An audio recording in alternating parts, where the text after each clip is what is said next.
Hello everybody. Today is the 30th of July 2024, mid-afternoon. Been quite a while since I've done an update. I don't really have a lot to report, just some little things, little detail things. I'm scheduled to have foot surgery on my left foot this coming Monday, so I figured I probably won't have any updates after that for a while. Not that I'm really got any big plans anymore on the car right now, but there's some concern that the surgery might not happen, so I'll find out soon enough. If it doesn't happen, I'll just keep on working instead of taking time off. Jim from Main Street Classic Clocks, I think it's called, out in Denver, he finally finished with my warranty claim on my clock. He swapped the face of the one he sent me with the one I sent him, so now when it comes back, and I should have it by the end of this week, it'll be nice and pretty. He let it run for 48 hours continuously, and it didn't stop, so he thinks he's got it fixed. He also gave me a $20 discount for the trouble. He gave me $20 refund off of my original purchase price, which I thought was nice. I appreciated that. Let's see, what else have I got going here? I found a C6 transmission that fits a 1966 Lincoln on Facebook. A guy in Kentucky, only an hour's drive from Brian Everett, the person that I bought this engine and transmission from last year. He's offering to give it away. First come, first serve. He needs to get it out of there this coming week because he's moving. He claims he was told the transmission was rebuilt. He never used it. It's sitting in his garage. He finally sent me a couple of pictures, and it's pretty obvious that it may have been rebuilt, but who knows when, because it obviously was in use, because it has some dirt on it and so forth, and the cooling lines were cut, when it was removed from whatever car it was on. So, and he had no idea how many miles it might actually have on it. So, but it's free. So even if it's just a core that I at some point rebuild, it's still free. So I'm not going to complain. I tried to get back my original transmission out of the 67 Lincoln that I gave away last year. That was a mistake. Unfortunately, the guy that took it sold it to a classic Ford part place in Wilmington, Delaware. And they're probably going to want $500 to give me back the used core that I gave this guy for free. I'm not doing that, so I'll pursue other avenues. So anyway, Brian agreed to pick up this transmission for me. I'll give him some gas money and some money for his time, and he's just going to hold on to it for me or keep it for himself. I told him he could have it if he wanted it.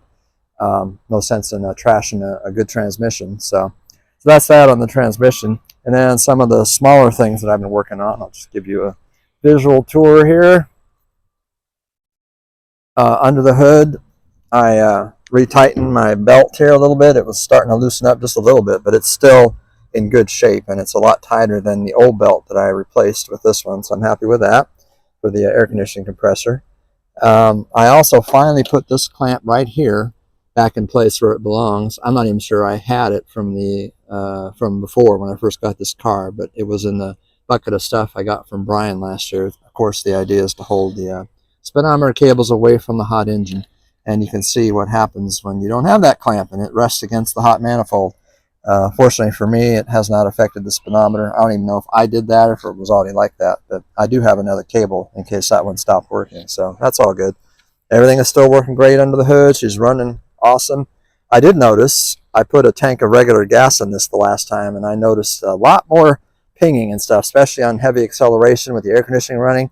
Saw a cloud of smoke coming out the back, and the engine's pinging like crazy. So I got to stick with minimum of mid-grade gasoline on this car. It really should have premium in it, but that's awfully expensive. But she's still running great. I mean, I'm just really happy. Air conditioning's working great. The speed control is working great. Everything under the hood is copacetic. Some things on the inside. Oh yeah, they're right here. I didn't like these blinding bright white LEDs that I ended up putting as courtesy lights in here. I mean, yeah, they're great because they're so bright, but they're that blinding white daylight, and I don't like that for the interior. It's okay for headlights, so I didn't know I had the option. So these are soft whites, so I'm going to replace these with these. I got 2 of them on Amazon.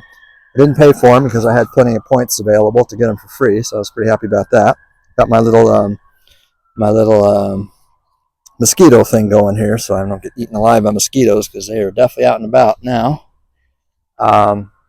Something I did finally, I gave up on getting that other horn button working. It kept failing on me. So I've rummaged around, found my old horn buttons. It's not as pretty as the one I had to replace, but it works consistently, so now I'm happy with that. One of the things I am going to do is I'm going to pull this headlight switch out and do some cleaning of the contacts, especially on that variable rheostat that controls the dimming of the dash lights, because when I drive this thing at night, those lights are really dim, even with the thing turned all the way to the left. So, and if I can't get that fixed, then I'll just buy a new one. It is still possible to get a new headlight switch for this car. So, of course, I'll pay for it, but at least they're available. Let's see, what else did I have going on here? I thought there was something else. Oh, how could I miss this? Somebody else on, was it Facebook? Yeah, I believe it was Facebook. They were selling a lot of parts. He had I believe it was a 67 Lincoln that he was doing work on, and he was doing the old engine swap, LS swap, all that stuff. So he has engine, transmission, all kinds of associated parts that he didn't want. It might have been a 66. I think it was a 66. It doesn't really matter. But he had, sitting on a shelf in his pictures, he had what looked like a pair of brand new brake drums. And he confirmed that, yes, they are brand new. They came with a car that he bought, and they were sitting in the back seat. And he sent me pictures of them. And as long as they're the right size, I lucked out. And he sold them to me along with oops, you can't see that. Along with the intake snout that goes right here on the stove that goes in the manifold. He had that as well.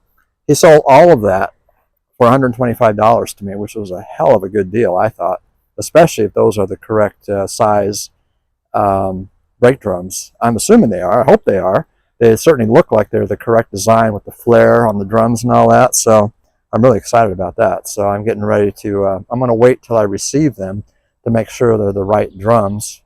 And assuming they are, I'm going to buy new brake shoes again. And I found a kit on Amazon, which somehow I hadn't found before, that has the adjusting cable and the associated hardware for the automatic brake adjustment.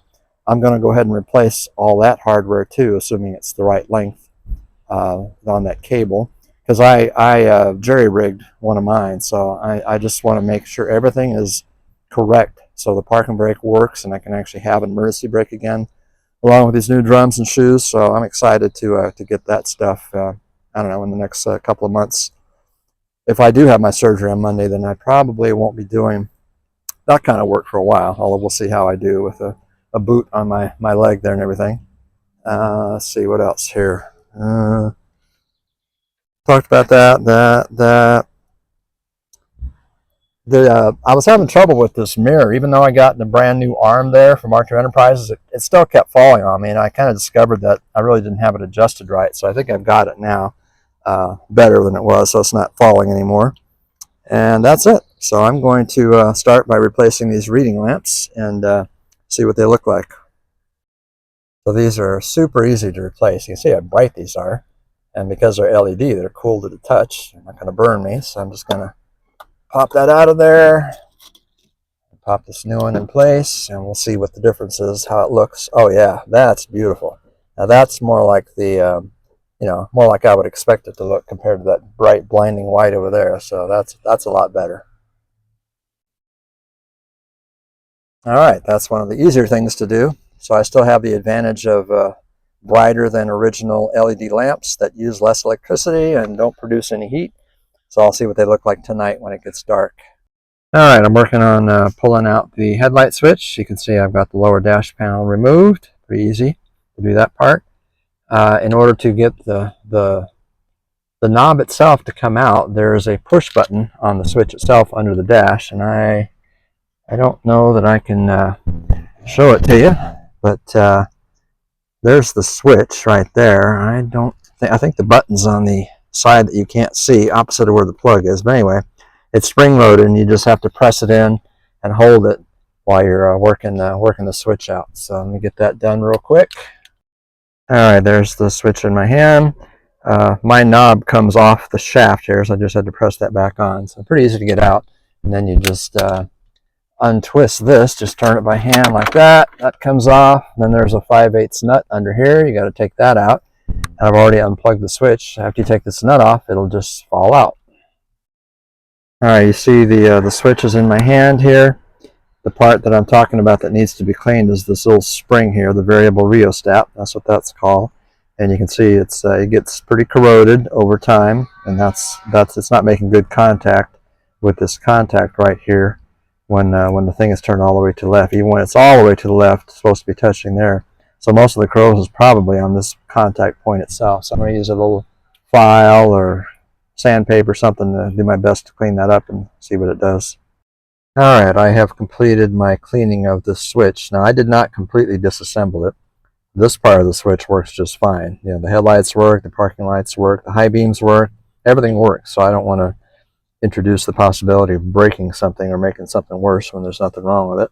So I just took this little part off, cleaned the spring here as best I could. I cleaned the contact as best I could with sandpaper, and it seems to slide just fine.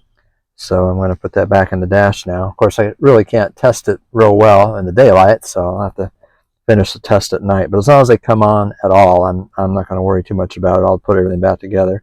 Because like I said, if it doesn't improve any, I haven't lost anything. I'll just eventually just get a new switch. So I'm going to put this back in and give it a test.